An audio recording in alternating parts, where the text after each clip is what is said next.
प्रभु यीशु मसीह के मधुर और मीठे नाम में आप सभी का स्वागत है।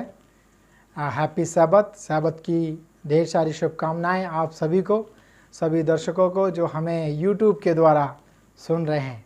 आइए इससे पहले हम प्रभु के वचन में जाएं, एक छोटी प्रार्थना करेंगे और परमेश्वर से अगुवाई मांगेंगे। आइए हम प्रार्थना करें। हमारे जीवित और महान उद्धारकर्ता प्यारे प्रभु यीशु, आप अपने वचन को हमें सिखाने के लिए, बोलने के लिए मदद सहायता करें। पवित्र आत्मा हर एक के हृदय में कार्य करें कि हम आप में बने रहें और आपके आगमन की तैयारी करने वाले बने। हम सब कुछ आपके हाथों में समर्पित करते हुए प्रार्थना उद्धारकर्ता यीशु मसीह के नाम से मांगते हैं, आमीन।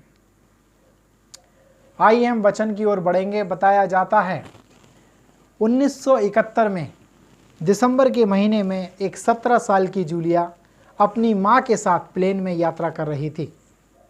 यात्रा के दौरान अंधेरे बादलों ने एक बिजली सी कड़की और इस बिजली के कड़कने से प्लेन के इंजन पर जो है बिजली आ गिरी और इस जहाज का एक पंख जो है टूटकर पृथ्वी पर गिर गया।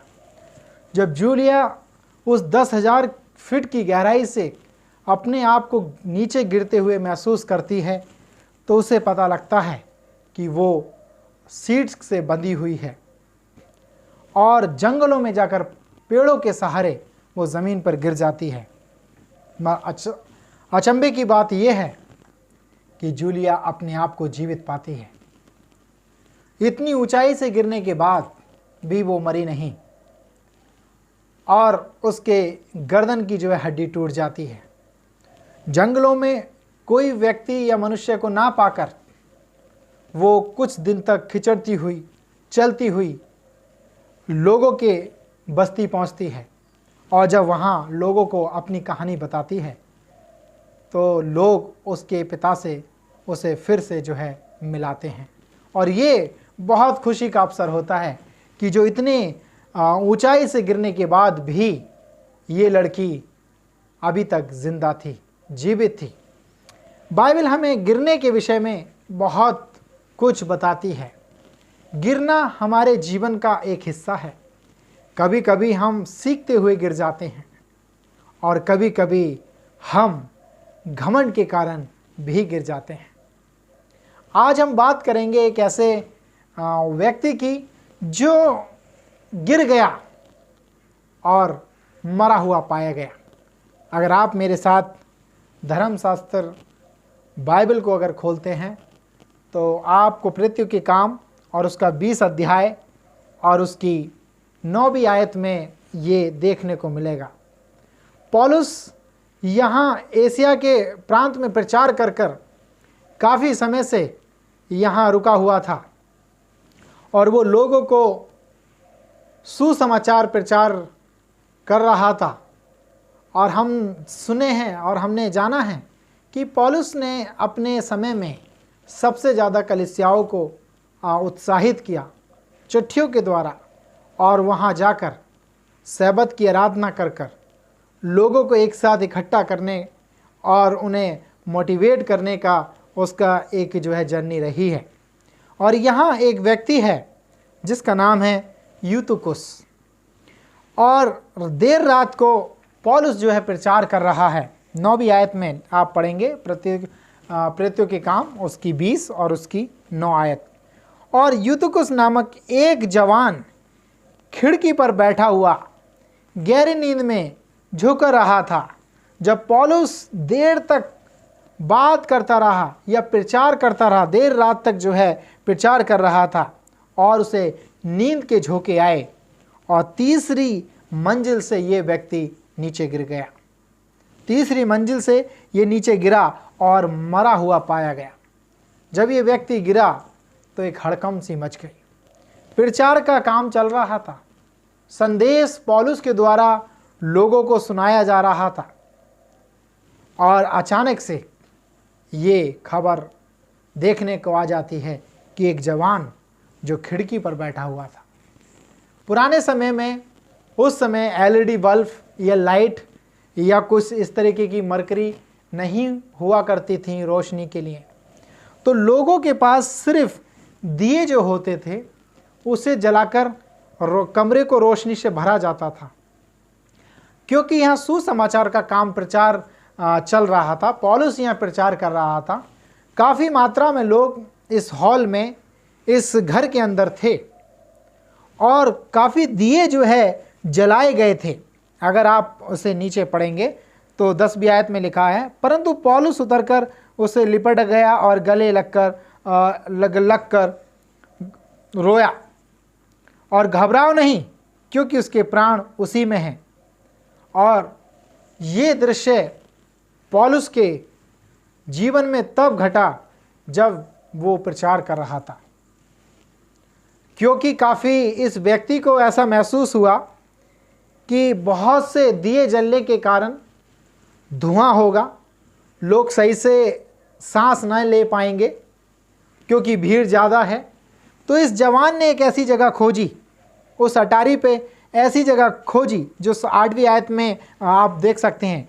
जिस अटारी पर हम इकट्ठे थे उसमें बहुत से दिए जल रहे थे और यूतुकुस जो नामक जवान था उस खिड़की पर, उस कोने पर, किनारे पर जो है जाकर बैठता है और प्रचार को सुनते हुए, मैसेज को सुनते हुए उसे नींद आ जाती है और वो गिर जाता है। और जब वो गिरता है तो मरा हुआ पाया जाता है। पौलुस दौड़ता है और उससे लिपटता है और वहां अफरा तफरी हो जाती है और गले लिपट के पौलुस कहता है कि अभी इसके अंदर जान है, अभी इसके अंदर प्राण है। और वो फिर से जो है पौलुस उसके लिए प्रार्थना करता है और वो जीवित उठाया जाता है। और ये जो गिरना एक जीवन का हिस्सा है। हम अपने जीवन में बहुत बार गिरे होंगे, अलग अलग चीज़ों में, अलग अलग कामों में हमने अपने आप को गिरता पाया गया, अपने आप को गिरते पाया होगा। हो सकता है कि हम पढ़ाई करते हुए गिर गए हों, हो सकता है कोई बिजनेस करते हुए हम उसमें गिर गए हों, हो सकता है कि हम मिनिस्ट्री प्रचार करते हुए गिर गए हों, मगर इस गिरने के बाद भी हम में से बहुत से लोग जीवित पाए जाते हैं, क्योंकि गिरना हमें सिखाता है कि हम फिर से उठें। उसी लड़की की तरह, जूलिया की तरह, जो 10,000 फीट की ऊंचाई से प्लेन से गिरी और गिरने के बाद भी वो जीवित पाई गई। बहुत से संसार में लोग हुए जो अपने जीवन की आजमाइशों में, परीक्षाओं में गिरे, मगर वो फिर कभी खड़े नहीं हो पाए और वो हमेशा के लिए मिट गए। यूतुकुस के जीवन पर हम अगर नजर डालें तो देखते हैं कि ये व्यक्ति कहां बैठा था, ये व्यक्ति कहां बैठा था। और बाइबल बताती है कि ये जवान खिड़की पर बैठा हुआ था। इसने सोचा कि पूरे कमरे में तो दिए जल रहे हैं, धुआं होगा, मैं अच्छी सांस नहीं ले पाऊंगा, हो सकता है घुटन से जो है मेरी सेहत खराब हो जाए। इसलिए इसने अपने आप को एक कोने में, किनारे पर अपने आप को पाया और खिड़की पर जाकर बैठा। आज कलीसिया में, आज हमारे चर्चेस में ऐसे बहुत से लोग हैं जो खिड़की पर, किनारे पर बैठना पसंद करते हैं, बजाय बीच में आने के, बजाय उस बीचों बीच कमरे के अंदर खड़े होने के। हम किनारे पे ज़्यादा पसंद करते हैं। मैं ये बात या इसलिए नहीं, उन जवानों के लिए प्रति नहीं कह रहा जो चर्च में आते हैं और बाहर खड़े रहते हैं और जो है चले जाते हैं। ये उन मसीह के विश्वास की बात को दर्शाता है जो आध्यात्मिक जिंदगी में, अपने आत्मिक जीवन में सिर्फ किनारे पर रहना पसंद करते हैं।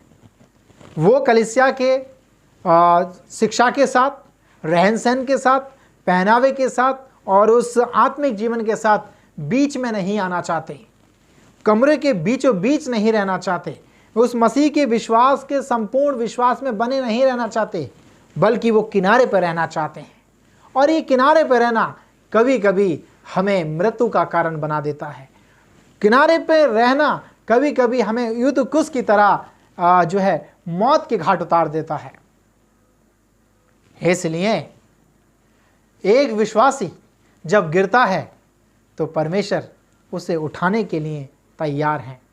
पौलुस को याद आया होगा कि जैसे एलीशा ने उस मरे हुए बेटे के लिए जिसे फिर से जिंदा कर दिया, वैसे उसे ये भी महसूस हुआ कि ये व्यक्ति भी फिर से जीवित होगा, और उसके लिए उसने प्रार्थना की। और पौलुस ने ये अद्भुत चमत्कार अपनी आंखों से जो है एशिया के उस मैक्सिडोनिया के दौर में जो है उसने किया, जब वो प्रचार के लिए गया हुआ था और वहाँ उसे रात हो गई थी और ये प्रचार का कार्य रात में चल रहा था। आज बहुत से लोग जो कलीसिया के अंदर हैं, चर्च के अंदर हैं, वो संदेश को सुनते तो हैं, मगर अपना ध्यान उस खिड़की की तरह बाहर की ओर लगा के रखना चाहते हैं।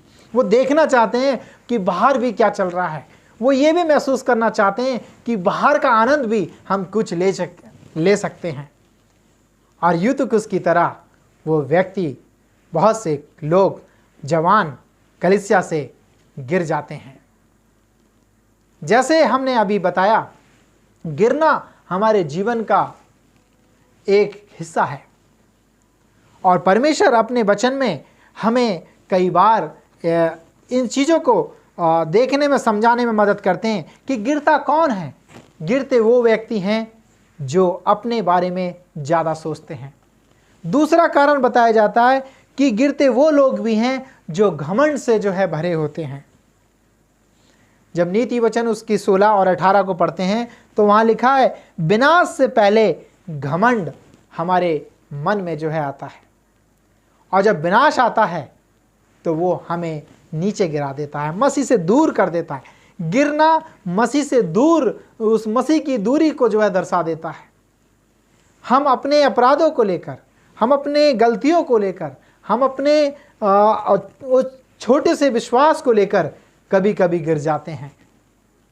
इसलिए परमेश्वर हर गिरने वाले व्यक्ति से उम्मीद करते हैं, आशा करते हैं कि वो दोबारा से उठे, फिर से उठे, और परमेश्वर उसे खड़ा करना चाहते हैं ताकि वो अपने पिता से फिर से मुलाकात कर सके, जैसे उस जूलिया के साथ किया गया। जब पूरी मानव जाति और पाप में डूब गई और यीशु मसीह ने आकर फिर से हमारे उस पाप से आज़ादी देकर, मुक्ति देकर हमारे पिता से मिलाने के लिए मार्ग तैयार किया अपनी उस क्रूस की मृत्यु के द्वारा। आइए जब हम आगे वचन को देखते हैं कि एक चर्च का सदस्य, एक चर्च के लोग जब गिरते हैं तो लोग हंसते हैं। जब कोई गिरता है तो बहुत से लोगों को ये एक मजाक लगता है और एक हंसी का जो है पात्र भी लोग बनते हैं। हमारे आज कलीसियाओं में, चर्चेस में, समाज में कितने लोग हैं जो परमेश्वर के से दूर हो गए, जो अपने आप में गिर गए, अपने विश्वास में हार गए और वो फिर दोबारा नहीं उठ पाए। इसलिए शैतान चाहता है कि लोग उस खिड़की की तरह किनारे पर बैठना पसंद करें। संदेश सुनाया जा रहा है, पूरी तरीके से समर्पित नहीं होना है। इसलिए बाहर का भी हम दो चरित्र को एक साथ लेना चाहते हैं, इस यूतुकुस की तरह कि बाहर की ठंडी हवाओं का भी लाभ उठा लें और अंदर एक कान से हम अंदर के संदेश भी सुने। अजीजों, हम एक शरीर से ये दो प्रकार के दो चरित्र को पेश नहीं कर सकते। या तो हम परमेश्वर के प्रति समर्पित हों और या फिर हम परमेश्वर के विरोध में जाएं। जब हम परमेश्वर के विरोध में जाते हैं तभी हम गिर जाते हैं और एक विश्वासी गिरता है तो ये दुख बहुत ज़्यादा परमेश्वर के लिए महसूस होता है। जब हम उनको जानने के बाद भी अपनी शिक्षाओं को छोड़कर, अपनी कलीसियाओं को छोड़कर, हम सब कुछ बंद करने के बाद दान दशमांश भी छोड़ देते हैं और दूर चले जाते हैं, उसी तरह हम अपने आप में एक मृत्यु की तरह पाए जाते हैं। और तभी परमेश्वर के दास, परमेश्वर का वचन, परमेश्वर अपने लोगों को हिदायत देता है कि हम गले से लिपटें ताकि हम पुनः जीवित पाए जाएं, हम फिर से जी उठें, फिर से उस आत्मिक जीवन को पकड़ सकें, उस आत्मिक संगति को फिर से पा सकें। और अब किनारे पे बैठने की ज़रूरत नहीं है, अब बीचों बीच आने की ज़रूरत है। काश जब हम बीचों बीच भीड़ के साथ रहेंगे, भीड़ के अंदर रहेंगे, तो हमारे गिरने के जो चांसेस हैं बहुत कम हैं। अक्सर भेड़िए उन्हीं भेड़ों का शिकार करते हैं जो भेड़ें थोड़ी दूर झुंड से बाहर जो हैं निकलती हैं। जो भेड़ें झुंड से दूर जाती हैं उन्हीं का जो है शिकार किया जाता है। इसलिए हम इस सेज कलीसिया के एक हिस्सा होने के नाते इस झुंड में मजबूती के साथ बीच में खड़े रहें, क्योंकि किनारे पर जाना या साइड में आना हमारे लिए एक रिस्क हो सकता है, एक हमारे लिए मुश्किल हो सकती है।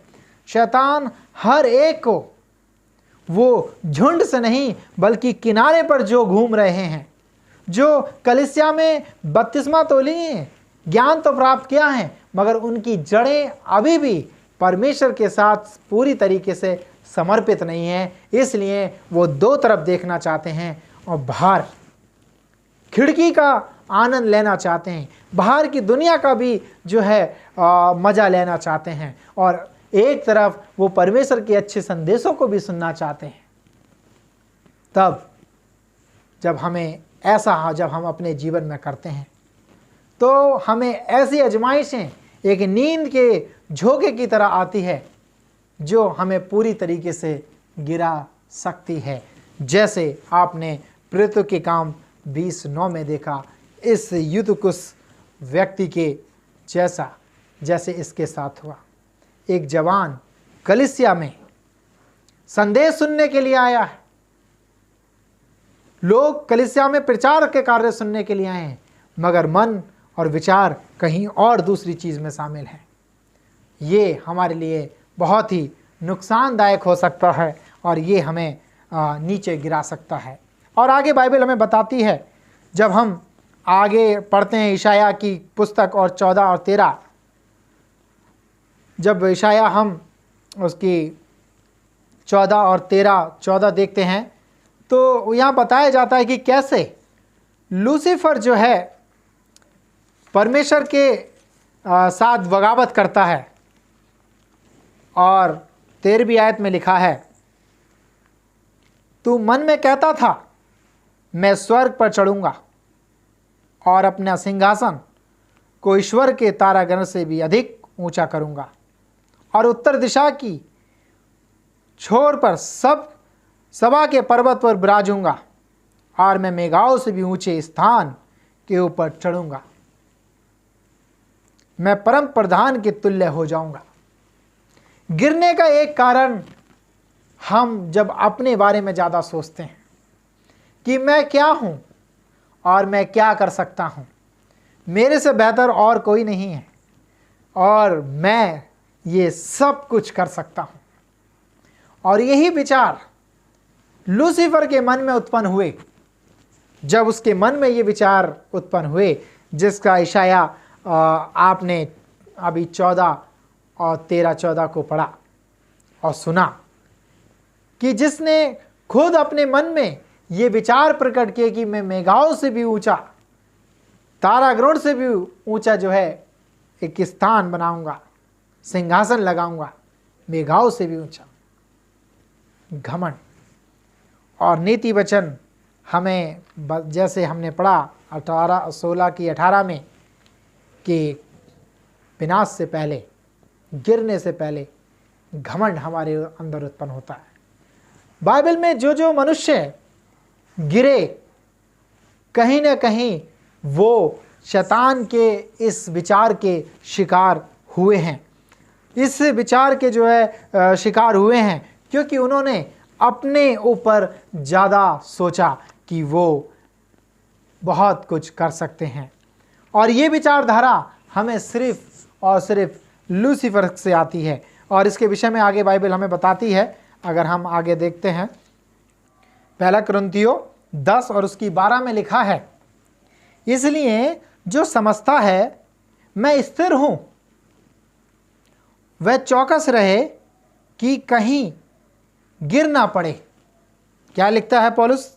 बताता है हमें, इसलिए जो समझता है कि मैं स्थिर हूं वह चौकस रहे कहीं वे गिर ना पड़े, कहीं वो गिर ना पड़े।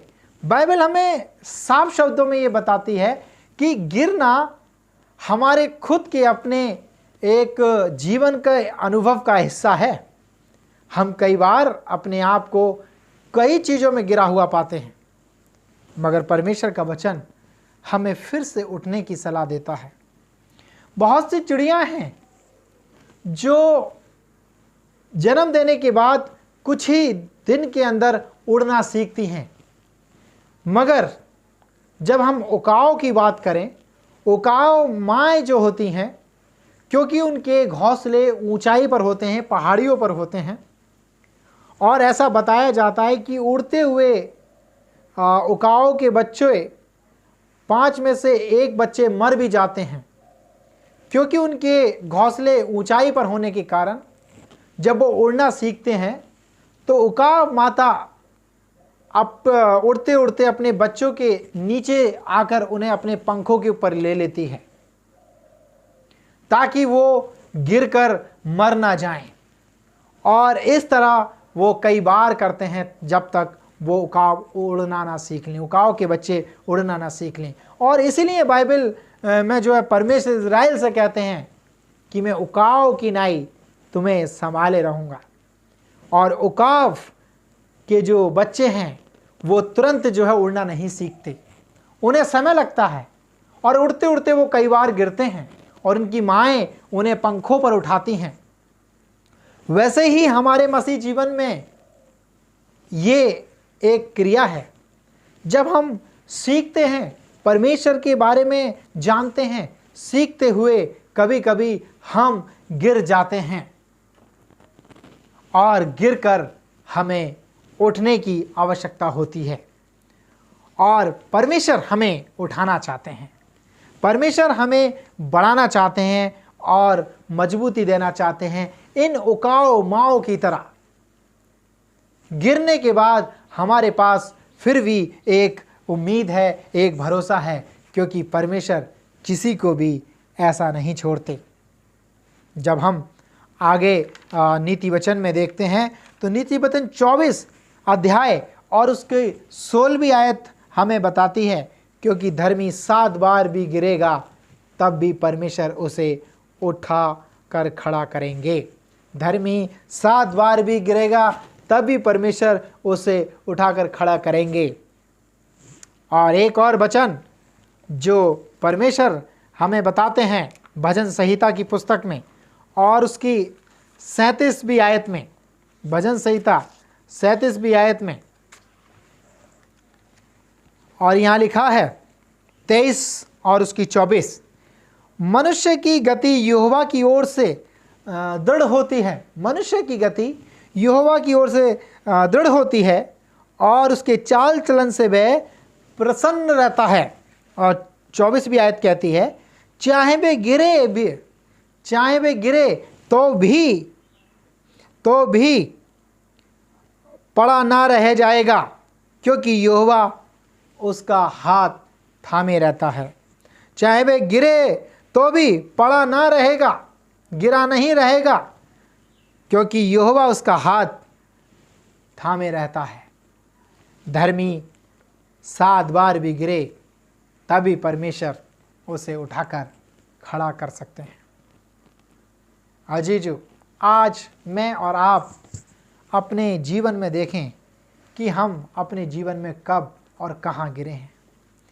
क्या हम यूतुकुस की तरह अपने जीवन के अनुभव तो नहीं कर रहे? परमेश्वर के सिद्धांतों को भी देख रहे हैं, कलीसिया के साथ भी हैं, और उसी के साथ साथ हमने अपना कुछ ध्यान कहीं और भी लगाया हुआ है जो हमें एक मृत्यु का अनुभव करा सकता है। और वहाँ तो पौलुस ने उसे उठाकर प्रार्थना करके जीवित कर दिया। एक उदाहरण वहाँ हमारे लिए दिया गया। अगर आज ये अनुभव करते हुए हम गिर जाते हैं और मर जाते हैं तो क्या हमारे पास ये दूसरा अवसर होगा जी उठने का?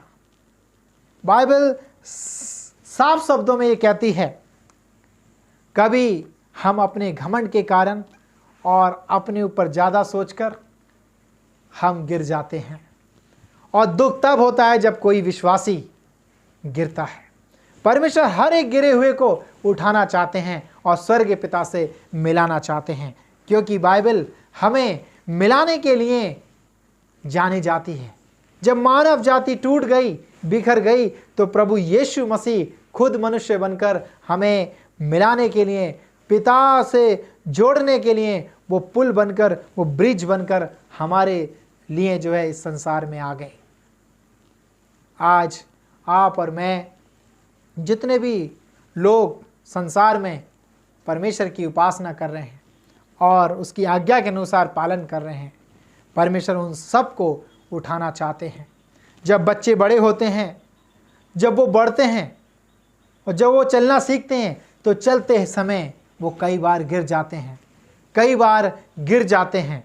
परमेश्वर हर एक गिरे हुए व्यक्ति को उठाकर खड़ा करना चाहते हैं। वो किसी को भी अपने सामने गिरते और बर्बाद होते देखना नहीं चाहते, अगर तब तक हम ना चाहें। या अगर आज आप अगर किसी पाप में गिरे हुए हैं, किसी वजह से कलीसियाओं में गिर गए हैं, या बिजनेस में से अपने गिर चुके हैं, या अपने आत्मिक जीवन में टूट चुके हैं, तो निराश ना हो। प्रभु यीशु मसीह आपको एक बार फिर से उठाना चाहता है, खड़ा करना चाहता है, उस उकाऊ माओ की तरह जो गिरते हुए बच्चों को अपने पंख पर लेना चाहती हैं। मेरे अजीज़ों, आज इस शुभ दिन में, इन पवित्र घंटों में, जब हम इस विश्राम दिन में परमेश्वर की आराधना कर रहे हैं, स्तुति कर रहे हैं, तो आइए अपने जीवन को देखें, महसूस करें हम अंतिम बार, आखिरी बार कब गिरे थे और हम कैसे इससे उठे हैं। परमेश्वर ने हमें कौन सी वो सीढ़ियाँ हमारे जीवन में लगाई जिसके द्वारा हम जो है खड़े हो पाए। बताया जाता है कामयाब लोगों के पास सिर्फ दो ही चीज़ें हैं जिससे वो एक अंतर को जो है दर्शाती हैं। एक है मुस्कुराहट और दूसरा है खामोशी।